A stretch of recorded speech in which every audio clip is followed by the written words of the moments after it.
In this video, evidence will be presented showing that the murder of LaVoy Finicum by the FBI was premeditated. Evidence will be presented that will answer conclusively the question of why LaVoy did not stop at the roadblock, and determine with certainty whether or not LaVoy was attempting to stop or attempting to run the roadblock. It will be shown that many of the events that have been previously blamed on LaVoy and on the other occupants of the truck were in fact intentionally caused by the FBI and Oregon State Police for the purpose of justifying the killing of LaVoy. You will see an unmistakable and repeated pattern of the FBI and Oregon State Police doing everything in their power to provoke violence in order to justify the killing of LaVoy.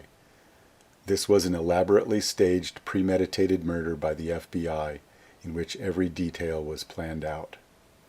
In the following clip, Shauna Cox, who took the cell phone video from within LaVoy's truck, describes the events of the first shot and how it led to LaVoy fleeing in his truck from the first stop. And so Ryan Payne talks to LaVoy and saying, "Look, dude, you need to kind of slow down. You better pull over because they're gaining up on us." So finally, reluctantly, LaVoy slows down and pulls over. And he didn't pull very far over because it's a snowy road. But he slows down and he stops, and Ryan Payne rolls down the window and he sticks both hands out the window and he yells back at I'm guessing whoever it was with the flashing lights, and he yells back at him. It hadn't been 2 seconds probably, and his hands are out, and a shot comes through and misses his hands. I thought it hit him, but it hit the mirror, the little thing between the mirror and the window, and so that was the first shot fired, and he yanked back in really fast, and he goes, "Wow, they're shooting at us." Well, it was unbelievable, and we're going, "Whoa, what?" And so LaVoy was gonna go on. And when I looked up, and he has on the back of his head, he has a laser pointing on the top of his hat. There's a laser beam on his head. And he leans out in front of the mirror, out of the window, and he puts his hand out, and he has one on the steering wheel, and he yells back at them. And he says, then shoot me, because we're going to see the sheriff. We have a meeting with the sheriff and John Day, so just go ahead and shoot me if that's what you're gonna do. Ryan said, there's women in the truck. And he says, somebody from the back says, tell the women to get out. If they want to get out, tell them to get out. LaVoy says, if you guys want out, then get out. Well, really my door was still locked. But Victoria was freaked out already because we had already seen a bullet. And she said, I'm not getting out.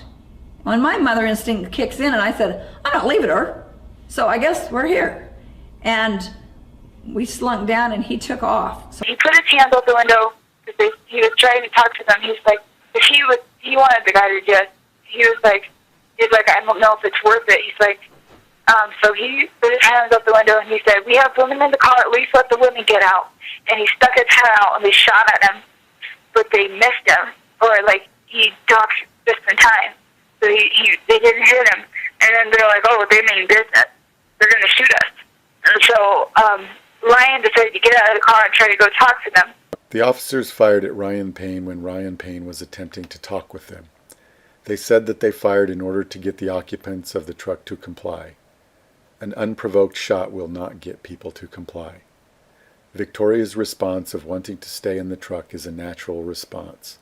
Ryan's response of getting out of the truck after an unprovoked shot is not a normal response. So why did Ryan Payne get out of the truck after being shot at? Ryan Payne fits the profile of an agent provocateur almost exactly. He played a major role in turning the protest into an armed occupation, and was often trying to convince people to be willing to die for the cause. The unprovoked shot at Ryan Payne was very strategic and served several purposes for the FBI. This shot gave Ryan Payne a way to exit the truck before the real shooting started without revealing his real role as an agent provocateur. This shot also provoked the other people to stay in the truck, and it provoked LaVoy to flee. If the plan was to kill LaVoy at the roadblock, this shot was necessary to get LaVoy to flee. According to the officers' statements, They were planning more shots with gas rounds. They claimed it was to prevent LaVoy from driving off, but it is more logical to conclude that its purpose was to encourage LaVoy to drive off. When LaVoy flees from the first stop, Officer 4 pursues. Officer 4 speaks about his own speed and states, "I probably even hit close to 90. Since there is a roadblock just over a mile away, chasing LaVoy at high speeds is a bad decision. He is unlikely to overtake LaVoy since the roadblock is too close. Chasing LaVoy at high speeds would only encourage LaVoy to drive faster and create a dangerous situation at the roadblock. The real purpose of chasing LaVoy was to encourage LaVoy to drive faster in order to create a high-speed crash at the roadblock." Okay, what about Ammon and those guys? We can't get around them. I'm going to go get help. Okay. Stay down. I need a phone so I can call as soon as I get service. Keep watching the phone to see if you get any service. I don't have my phone. I can't even get Joe Rice. Coming up fast. Yeah, they are.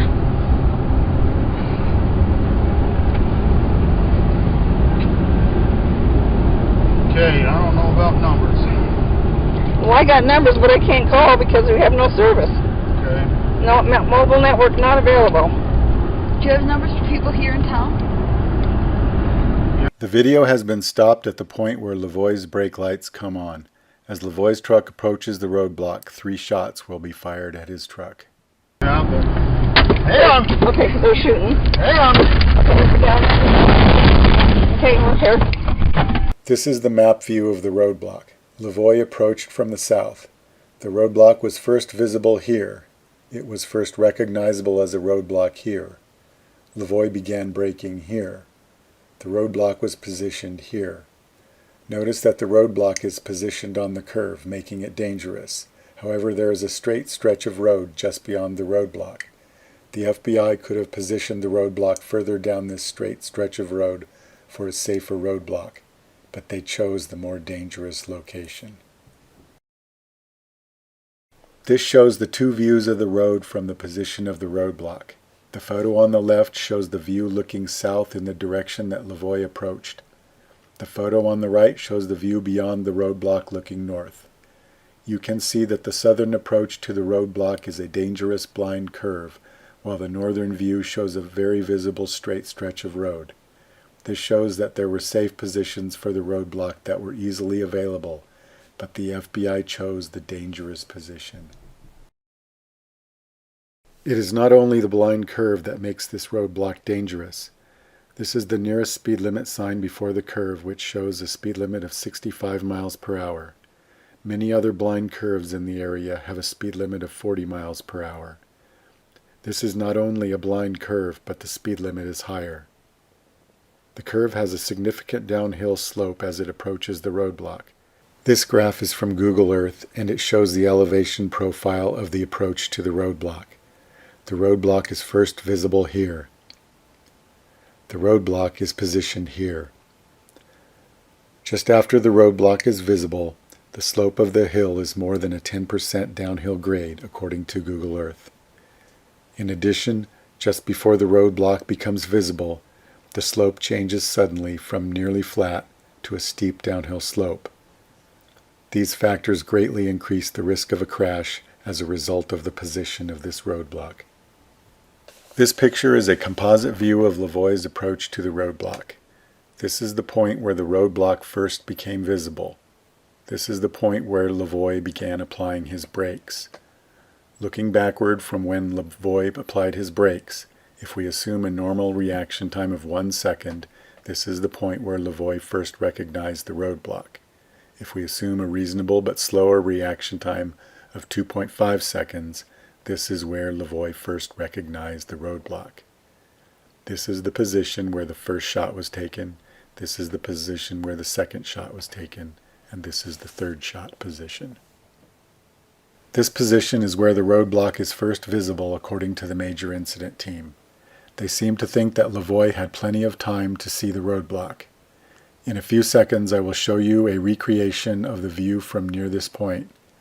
See how long it takes you to recognize any hazards on the road. Here it is. You saw the view for the same amount of time as it took for LaVoy to recognize the roadblock. Did you recognize a roadblock? Here is a view from the point where LaVoy recognized the roadblock. Did you recognize a roadblock? Would you have slammed on your brakes? If you answered yes, then you have failed this simple test. There was no roadblock in these two views. They were a safe situation with trucks parked beside the road in a roadside pullout. This is a comparison of a safe situation on the left compared with a roadblock on the right. I have added a 3-foot snowbank to simulate the conditions that day. The snowbank combined with the curve makes it hard to tell the difference between a safe situation and a roadblock. Here is the same set of views without the snowbank. Now you can tell the difference between the safe situation and the roadblock. However, because of the curve, it is still difficult to recognize the difference. It is only when you see the roadblock unobstructed by the snowbank and without the distortion of the curve that it is clearly recognizable. This is two views from the point where LaVoy recognized the roadblock. The safe situation is on the left and the roadblock is on the right. It is at this point that the difference is becoming noticeable and the roadblock is recognizable. Here is the same set of views without the snowbank.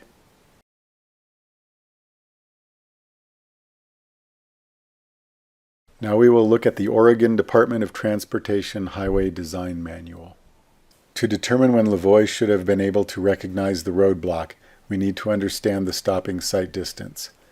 Stopping sight distance is the minimum distance required for a vehicle traveling at a particular design speed to come to a complete stop after an obstacle on the road becomes visible.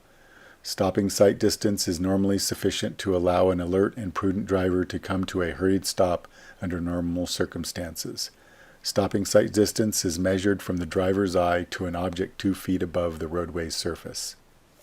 For the stopping sight distance, the driver must be able to see an object 2 feet off the ground. There is a 3-foot snowbank along the road. This means that the stopping sight distance must be measured at the first point where the snowbank does not block the vision of the roadblock. This snowbank here is what would block the vision of the roadblock. Also note that if this is a 3-foot snowbank, then the snowbank here is clearly greater than 3 feet, and this is where it matters most. A green dotted line has been placed on the boundary of where the snowbank would obscure vision of the roadblock. It goes from the center of the roadblock and through the snowbank. When a driver reaches this line, they can see that at least one truck is blocking the road ahead.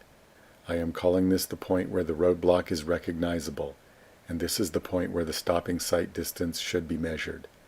The distance from the roadblock is 470 feet. This is the point where LaVoy applied his brakes. This is the point where he recognized the roadblock if you assume he was alert with a reaction time of 1 second.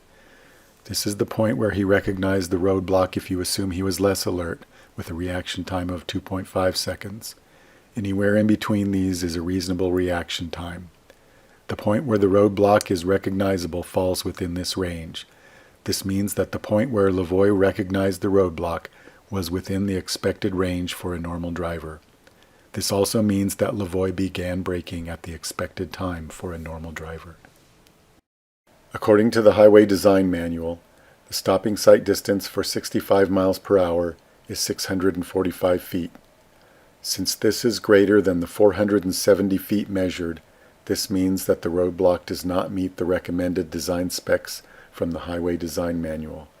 This roadblock was not designed to be safe. Furthermore, the point where LaVoy recognized the roadblock is at the expected location based upon the stopping sight distance. LaVoy was not at fault for not braking earlier. The designers of the roadblock were responsible. At this point, LaVoy is about to begin braking. Pay attention to the brake lights on the truck. You will see that once LaVoy's brake lights come on, they stay on the entire time.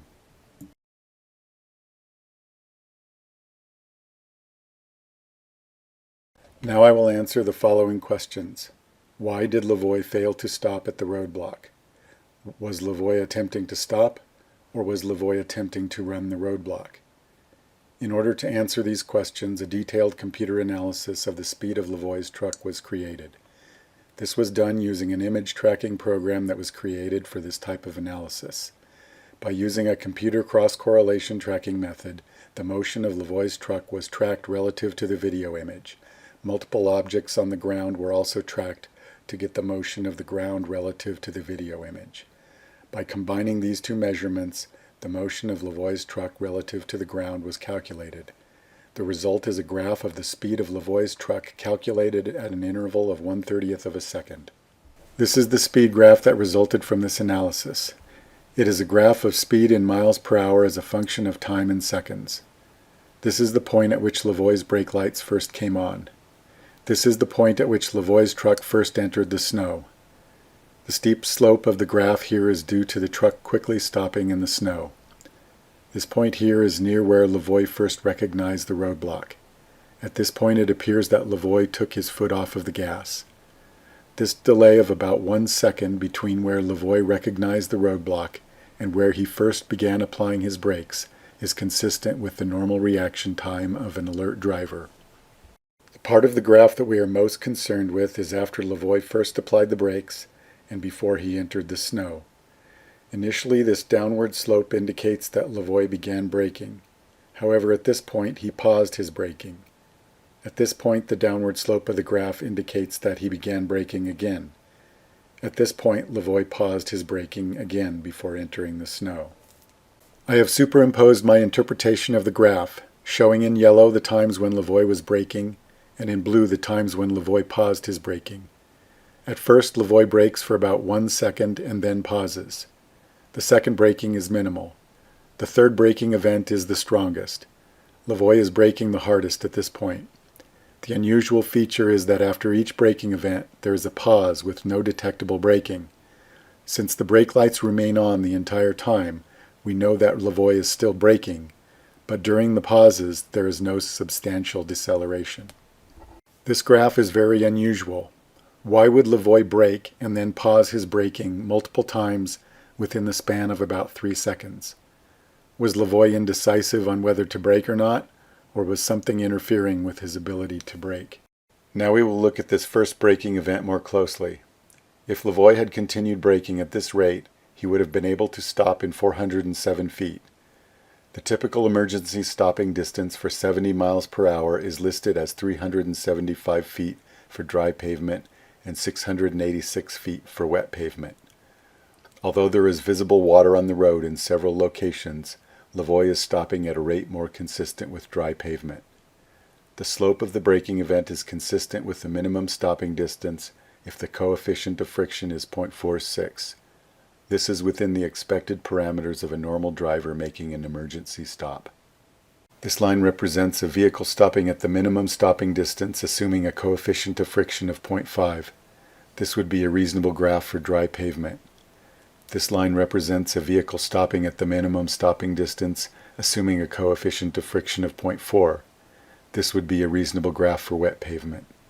LaVoy's braking fits within these lines and is completely consistent with LaVoy attempting to stop as quickly as possible. Now we will look at the third braking event. This line represents a vehicle stopping at the minimum stopping distance assuming a coefficient of friction of 0.5. This would be a reasonable graph for dry pavement. Again, LaVoy is attempting to stop as quickly as possible. When LaVoy was braking hard, he was braking as hard as a normal driver stopping as quickly as possible. LaVoy failed to stop because he did not continue braking. The question that must be answered now is why LaVoy did not continue braking. In order to explain the unusual pauses in braking, more events have been added to the graph.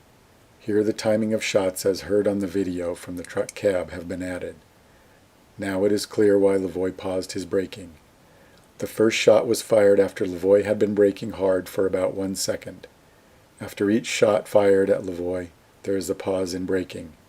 LaVoy was surprised by the shots. In addition to being startled, it is a natural response to pull inward in response to a shot. However, braking requires extending the leg. A pause in the braking graph is what would be expected as a result of the shots. The data is clear. It shows that LaVoy was attempting to stop. The reason that LaVoy failed to stop was that the 3 shots fired at him disrupted his braking and prevented him from stopping in time. There was a skid mark on the road found by the major incident team. It is shown here in their report. I have placed the skid mark on the graph, assuming that it was made by the front tires of LaVoy's truck. The location of the skid mark matches exactly the point where LaVoy began braking the hardest. This also confirms that at this time he was braking as hard as possible and consistent with the minimum stopping distance. I have also placed the point where LaVoy's truck begins turning towards the snow. This will be important for determining what LaVoy's intentions were as he swerved into the snow. Now I will address specifically the question of whether or not LaVoy attempted to run the roadblock. The data shows that initially LaVoy was attempting to stop, and therefore could not have been trying to run the roadblock. However, there still remains the possibility that at some point LaVoy changed his mind and decided to run the roadblock. If LaVoy was attempting to run the roadblock, he should have begun accelerating after he had determined a path around the roadblock, but before entering the snow. He would need to gain enough speed to make it through the snow. The point that LaVoy should have accelerated is at the point he began turning towards the snow or soon after. The red curve represents the projected curve if LaVoy had decided to run the roadblock. At the point that LaVoy would have needed to accelerate, he was stopping as quickly as possible and even left a skid mark. LaVoy's actions were exactly opposite to what he would have done if he were trying to run the roadblock. The data could not be any clearer. LaVoy was attempting to stop the entire time. LaVoy never attempted to run the roadblock. Now the events inside the truck cab will be shown to be consistent with the speed graph. Along with the cab view, a graph representing deceleration will be shown on the right. It measures deceleration in feet per second squared. The event is labeled in the yellow bar to represent the events on the graph. The labels correspond to the events on the speed graph as 1, 2, 3, and snow braking. The entire graph will flash red to signify the timing of the shots. First, the video segment will be shown at normal speed. You should notice that Ryan's shoulder is pushed up against the seat in front of him on the first and third braking events. The third braking event is short, and Ryan actually bounces off the seat in front of him. People here in town? Yeah, but... Hang on! Okay, they're shooting. Hang on! Okay, we're here. Go ahead and shoot me! The events are hard to follow at normal speed. Here it is again at 25% speed.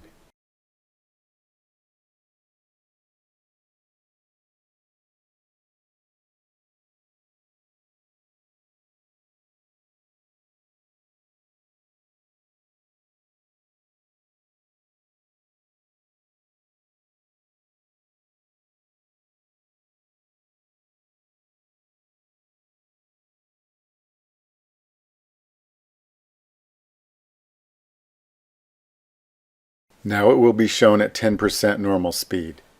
You should be able to see Ryan bounce off the seat in front on the third event.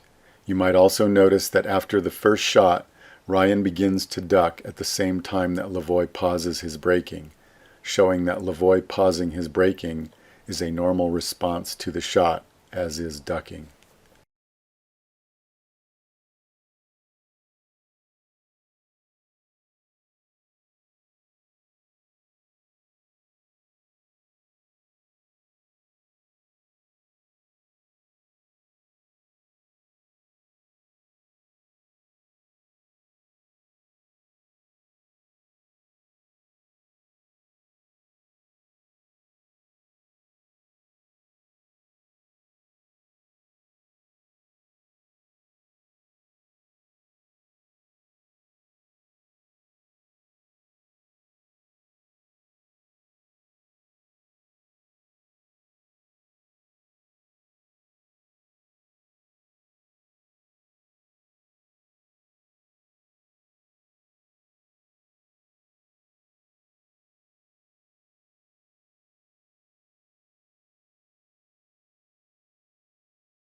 The events inside the truck cab are consistent with the speed graph, and all of the major events on the speed graph show visible effects in the cab view video.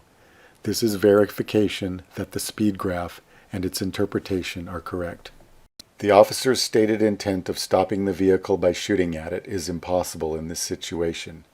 Because of the close distance and because LaVoy's truck is already headed towards the roadblock, the only way to stop it before crashing into the roadblock is either with the brakes or the steering. The most likely result of shooting at LaVoy's vehicle is to prevent it from stopping, and according to the data, that is what actually happened. LaVoy began stopping at the expected position and began stopping at the expected rate for a normal driver.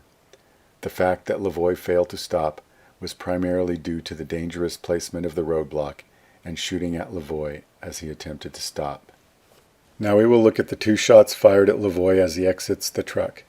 No one, not even the major incident team, has attempted to justify these shots as reasonable. These shots are consistent with trying to provoke LaVoy in order to justify killing LaVoy. These shots are believed to be fired by the FBI, but they were not revealed by the FBI. The major incident team discovered these shots. Even Sheriff Nelson seems quite upset with the FBI for not revealing these shots. These shots are consistent with premeditated murder and completely inconsistent with the official story. Okay, we're here. Go ahead and shoot me. Jim!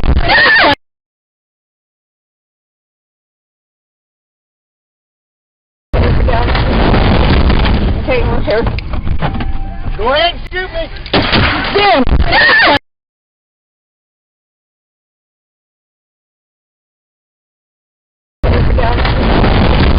Okay, we're here.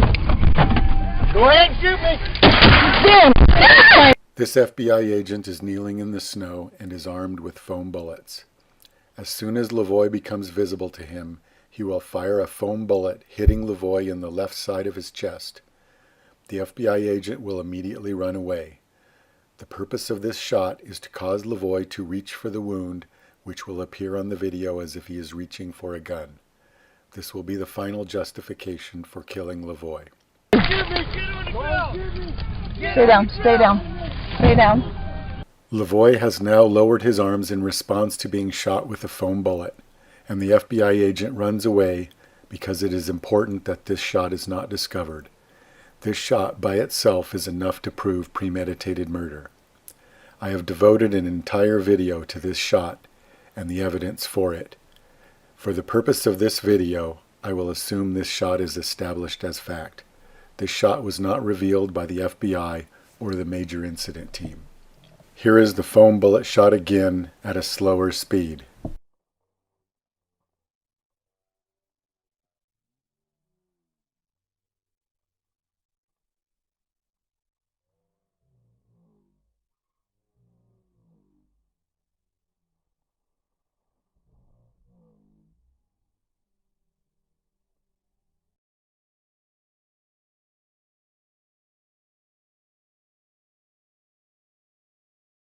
Now you will see the foam bullet shot followed by the 3 shots in the back that kill LaVoy. All previous shots, as well as the position of the roadblock, were designed to set up the situation that would justify these shots. Stay down, stay down, stay down, stay down, stay down. Damn it, are they shooting him? Did I shoot him? You assholes. Oh my God! Okay. Stay down. After Mr. Finicum was shot, numerous gas projectiles and flashbangs were deployed to get the remaining occupants of the truck, Ryan Bundy, Shauna Cox, and Victoria Sharp, to surrender peacefully. In the interview with Officer 1 after LaVoy has been killed, Officer 1 describes how they dealt with the remaining occupants of the truck.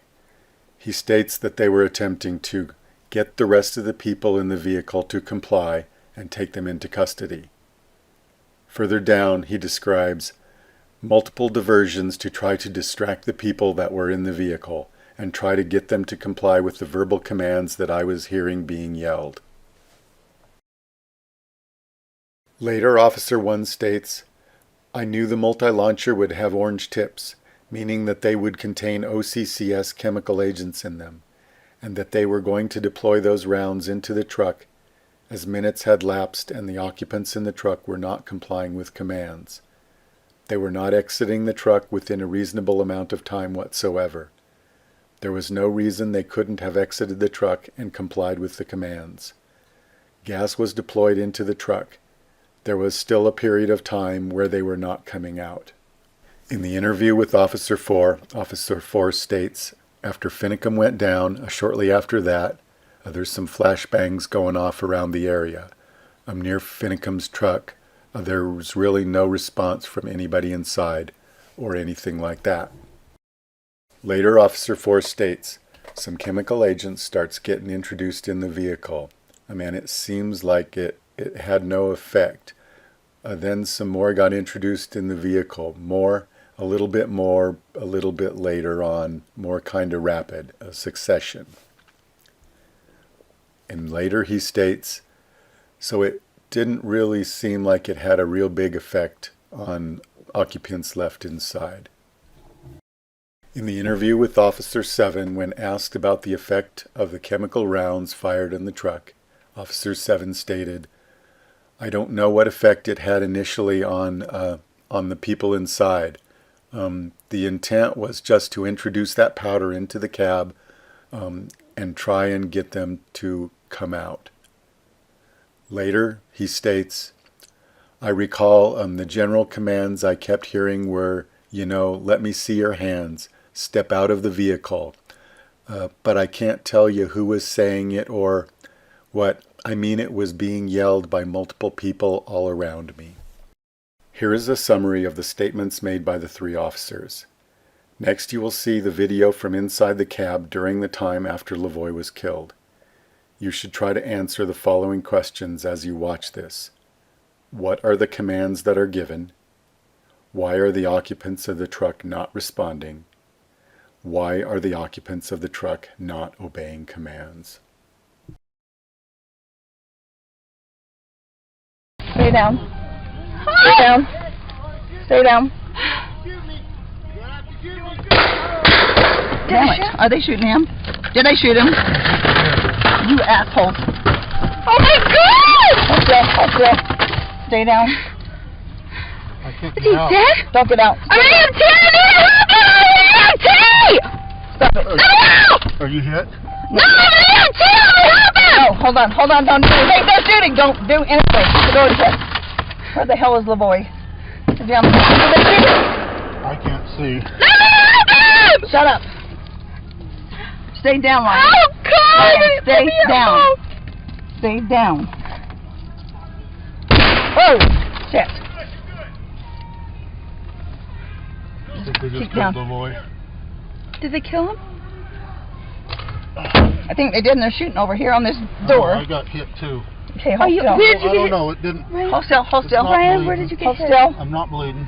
Okay, don't shoot us. Where did you get hit, Ryan? I'm okay. Okay, I'm going to take some. It's okay. I'm taking some. Keep down. Oh, shit. Well, I don't know. Get out of the car. How are we supposed to get out of the car? Did they tell us to get out of the car? No, I can't hear anything. I don't dare get out of the car. Oh, shit. Quit shooting our windows. Where are they shooting them? They're hitting the windows. I don't know. They're trying to break our window. God, keep us safe, please. Please protect us, Please, God. God. Please protect us. Please protect us. Please protect us. We need help. We need help. We need help. Did they kill him? They killed No, him. I can see a laser coming in. They killed. Oh my God, they killed him. Okay. So where's the rest of everyone? Are you okay? Yeah, I can see lasers going by. Where did you get hit? I'm okay. He's got lasers. got a laser. Keep your head down. I can see the laser. If you see a laser, keep it away. There's a laser on your knee. Stop! I don't dare get out because they'll shoot me. I know. Okay. I don't like hunkering down here either. Me either, but I don't know what to do because I don't know. they keep shooting lasers at us. Get too stinking lax. Think things are just all dandy and fine. We got too damn lax. Yeah. Damn, why do they keep shooting? They're trying to take my head off is what they're trying to I know, but all of us?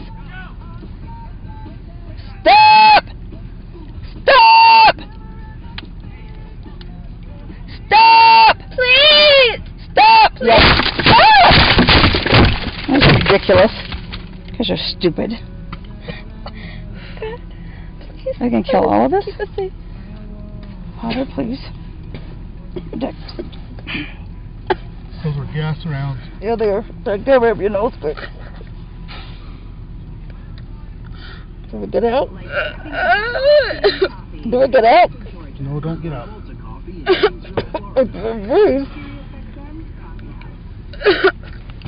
I can't breathe.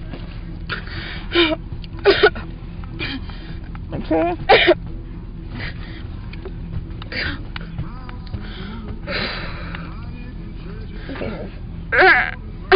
Okay. God. Okay. God. Please keep Okay, okay, they got lasers still on us. They got lasers still on us. LaVoy got out. I think they've killed LaVoy. They just shot gas rounds into the car.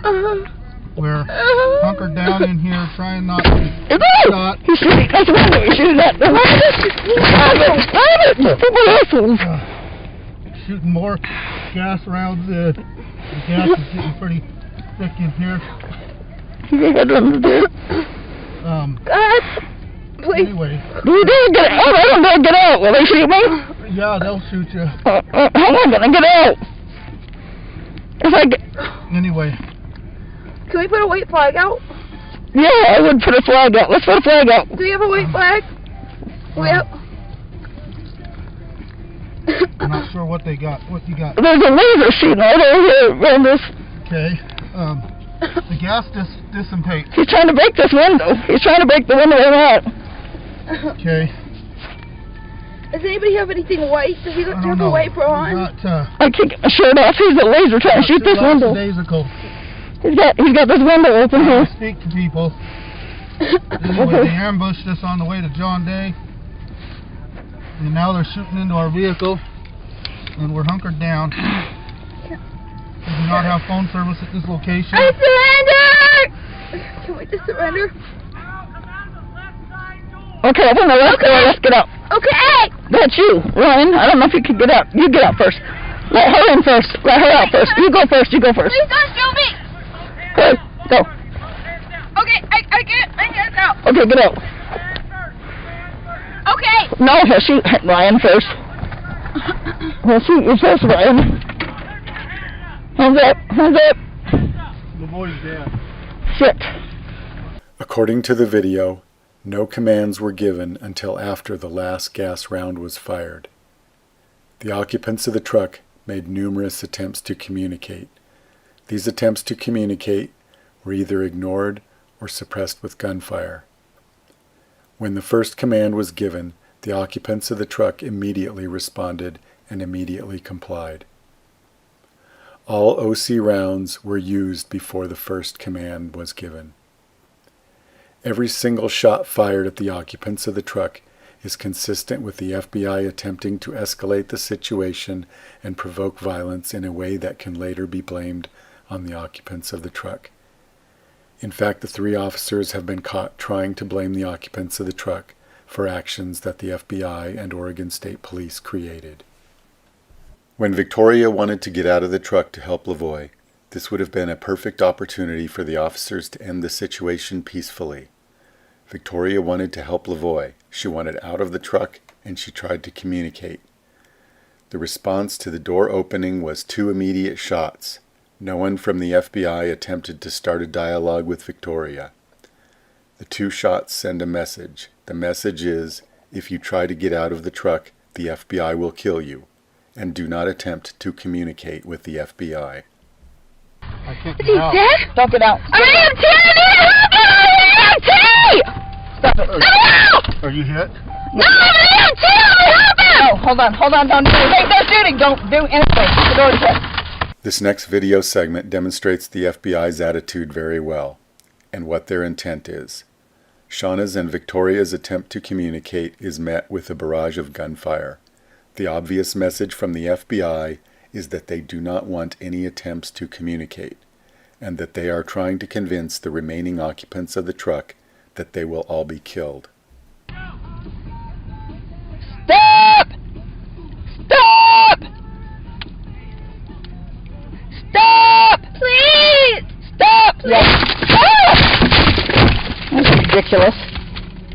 stupid. Are you gonna kill all of us? In this next video segment, since all of their attempts to communicate with the FBI have been met with either silence or gunfire, Victoria is being more creative in finding ways to communicate. This shows that the occupants of the truck are doing everything in their power to communicate. Can we put a white flag out? Yeah, I would put a flag out. Let's put a flag out. Do we have a white flag? In this next video segment, notice that the behavior of the FBI has radically changed. Now they are giving commands and the occupants of the truck comply immediately. The FBI's original plan was to remove the option of communicating and exiting the truck peacefully. They wanted the occupants of the truck to believe that their only option was to fight back. This would give the FBI justification for killing everyone. This plan failed because the occupants of the truck were clearly prepared to die before fighting back, even though they had guns in the truck. Because the occupants of the truck did not fight back as the FBI wanted, the FBI had to cancel their plans to kill them all, and now they are trying to act like real policemen. The commands now are clearly heard. This shows that the only reason that commands were not heard before is that either no commands were given or that they were not intended to be heard. I surrender! Can we just surrender? Okay, open the left door. Let's get out. Okay! That's you, Ryan. I don't know if you can get out. You get out first. Let her in first. Let her out first. You go first. You go first. Please don't shoot me! Go. Go. Okay, I get out. Okay, get out. Okay! No, he'll shoot Ryan first. He'll shoot you first, Ryan. Hands up. Hands up. LaVoy's dead. Sit. Okay. Okay, go. Okay, hands up. Okay, go.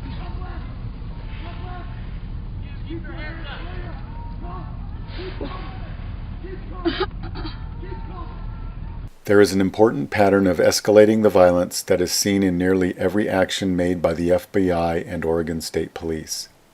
An officer will make an action that escalates the violence. The officer will blame the escalated violence on the victim and use it to justify more violence. The officer's excuse, if given, will be illogical and opposite to the logical result of the action.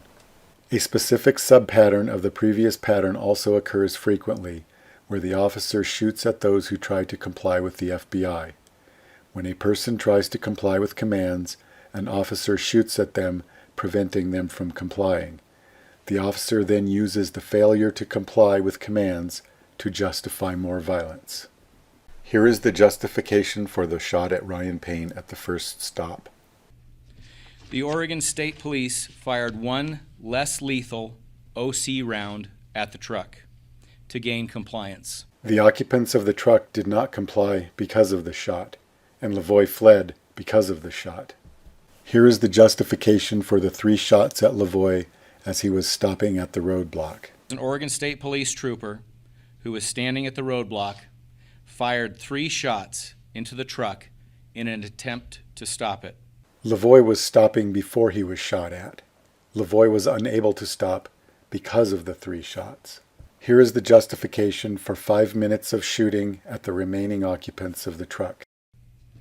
After Mr. Finicum was shot, numerous gas projectiles and flashbangs were deployed to get the remaining occupants of the truck, Ryan Bundy, Shauna Cox, and Victoria Sharp, to surrender peacefully. The occupants of the truck tried to surrender peacefully just after LaVoy was shot. They were unable to surrender because of the numerous shots fired at them. All of these shots both escalated the violence and prevented compliance. All of these shots created the exact situation that the officers claimed they were trying to prevent. The results were logical. The excuses are not logical. There was no legitimate purpose for the first stop since there was a roadblock up ahead. The first stop merely created the opportunity to create a high-speed chase into the roadblock. When Ryan Payne was attempting to talk about how to get people out of the truck, the officers fired at him, claiming that they were trying to get people to comply. When LaVoy made the logical response to an unprovoked shot and fled, The officers used this as justification for more violence. An officer chased LaVoy at high speeds even though he knew that there was a roadblock just over a mile ahead, and that the logical result would be a high-speed crash at the roadblock. The roadblock was set on a high-speed blind curve. The logical result is that LaVoy would have difficulty stopping. This was used to justify firing at LaVoy, even though at the time of the first shot, LaVoy was stopping as quickly as possible. The shots then prevented LaVoy from stopping. The result that was caused by the shots was used as justification for the shots.